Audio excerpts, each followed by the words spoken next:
Kenny Albert, who was in New Orleans yesterday for a pretty interesting affair between the Falcons and the Saints. Kenny, welcome back to Tim and Sid. How you doing? I'm good, guys. How are you? Pretty good, pretty good. Let's start where you were yesterday. One of the handful of really intriguing 1 o'clock games. Last year, the Saints had the worst defense in the history of time. Have they improved in your eyes? They have. They did allow the most yards ever in the league last year, 7,042 to be exact. And, at times yesterday they gave up big chunks of yardage. The Falcons had two 50-yard plays from scrimmage, a 50-yard run by Steven Jackson and a 50-yard catch and run by Harry Douglas, which both led to Atlanta touchdowns, the only two touchdowns they would score. But the Saints did come through at opportune times. They forced two key turnovers. One was the strip of Julio Jones, and then, of course, the interception at the end on the fourth down pass intended for Gonzalez. So Rob Ryan, new coordinator, certainly brings a new look and attitude to the Saints defense. And it's interesting, we talked about this throughout the weekend amongst our crew.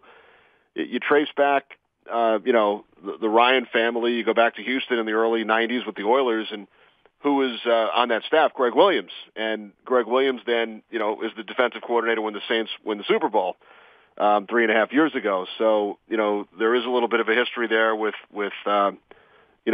Buddy Ryan and Greg Williams, and now you have Rob Ryan, who comes in essence, to replace Greg Williams. You had Steve Spagnuolo there last year, following the Williams suspension. But they are better, just to answer the question. Even though they did give up a lot of yards and a couple of big plays, they did look better yesterday. Now, is that a case of guys just not getting what was a pretty complex Spagnuolo defense, or is that just some swagger back with the head coach and maybe with Rob Ryan? There's probably a little bit of everything that you just mentioned. Spagnuolo's obviously had success. The Giants won the Super Bowl with Spagnuolo as coordinator in 2007. Now, remember, they gave up 80 points the first two games that year, the Giants. And last year, similar with the Saints, they give up 40 to the Redskins week one. So it seems like it takes time for teams to get used to Spagnuolo's system.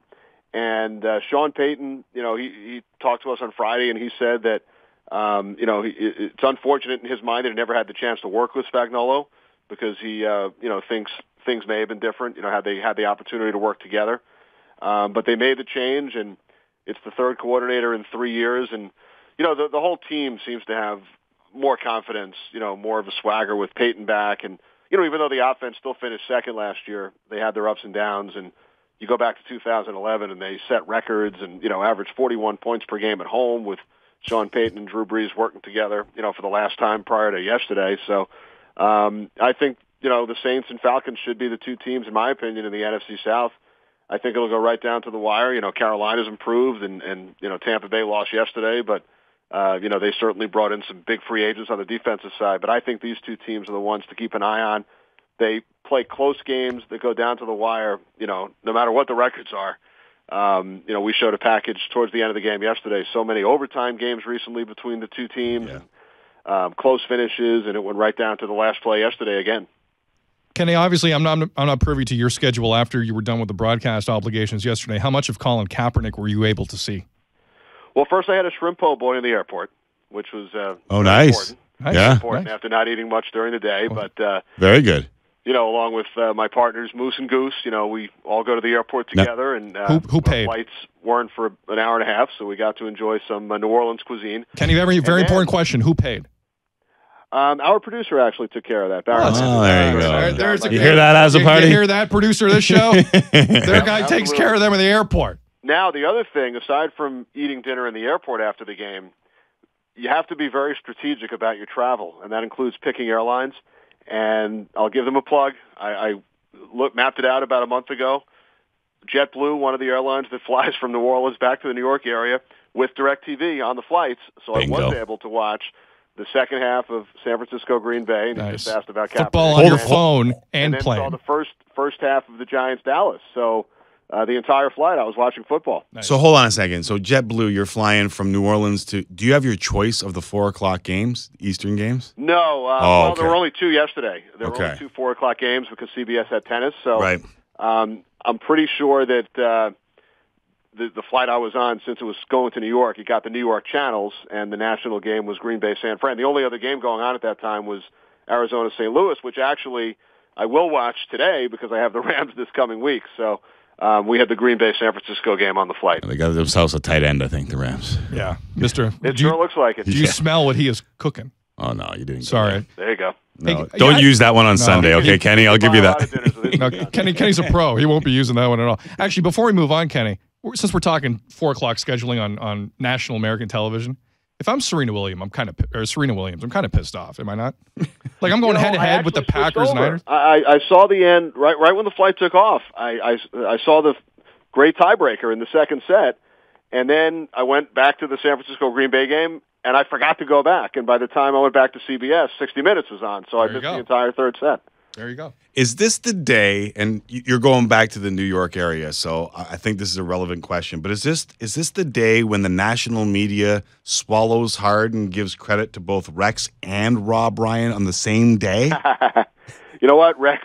There were many positive articles about the Jets today, and I've already read 3 New York papers. And frame them all. Frame them all. I didn't see any of the Jet games, saw the highlights, watched the Giants at night as they imploded with the 6 turnovers, but... You know, it's so funny. If Levante David doesn't commit that penalty and the Jets lose the game, it's an entirely different story. But, you know, he shoves Geno Smith after he was out of bounds, and the Jets win. Nick Folk kicks the field goal, and Rex Ryan is a happy man today. And when he picks up the newspapers, he'll be happy about that as well. Does it last longer than a week? That's the question. Well, they're losing to the Patriots. In their case, it's only 4 days because they play New England on Thursday night. Right. It's a quick week. Kenny, in terms of the 2 rookies in the AFC East that started games yesterday, Geno Smith and E.J. Manuel, I know the results were different, but E.J. Manuel has a lot of good things to kind of chew on as well post-start. Who do you think had the better week 1, regardless of team result? Who do you think should feel better about their own personal performance? Right. You know what? I'll have to be honest. You know, I didn't see really any of either game aside from the highlights. You know, we're always so focused on our game, and then I'm on the flight, so really would be unfair for me to say. Both guys should certainly feel good. I'm sure Geno Smith feels better because his team won. And, you know, if you're E.J. Manuel, you know, you went right down to the wire with Tom Brady and the Patriots in your first NFL start. So I would think both guys are pretty happy. But, you know, you would think Smith, because he won, is probably in a better frame of mind today. And over 300 passing and running. It's amazing to me to see how poised these rookies have become in their first NFL game, in their first, like, I mean, after what we saw last year and the amazing rookie crop of rookie quarterbacks that we saw last year, is it just me, or are these guys coming in so much more refined than rookies of the past? That's a great point, because it was only, you know, 5 or 6 years ago when, you know, you would hardly ever see a rookie start early in the season. You know, go back to Carson Palmer, who sat his entire first year. Eli Manning, who sat half the year and then came in. You know, Kurt Warner was the Giants starter. You know, these days that doesn't happen. The guys start immediately, right from the onset. And obviously Kaepernick sat, you know, his rookie year. Alex Smith was there, but he also wasn't a first-round pick. Right. So it's been a huge change over the last 5 or 6 years. Donovan McNabb, I remember doing Eagles games in '99 when Doug Peterson was the starter, similar to what happened with the Giants in '04 with Kurt Warner and Manning. Doug Peterson started the first 8 or 9 games for the Eagles, and then McNabb came in. So the thought process then, for the most part, was let them sit and watch for the first half of the season. But that's changed, and you look at what RG3 did last year. We did his first game last year in New Orleans. Ironically, we were down in New Orleans week 1 the last 2 years, and the Redskins put up 40 on the Saints in RG3's debut, and the first game with Spagnuolo for the Saints and without Sean Payton last year. So now with Geno Smith, it's a bit of a different story. You know, if Sanchez hadn't gotten hurt, he might have started week 1, and he also wasn't a first-round pick. So, you know, like I said, the thought process regarding rookie quarterback starting has shifted drastically over the last 5 or 6 years. Yeah. Kenny, about 30 seconds left. Where will you be in week 2?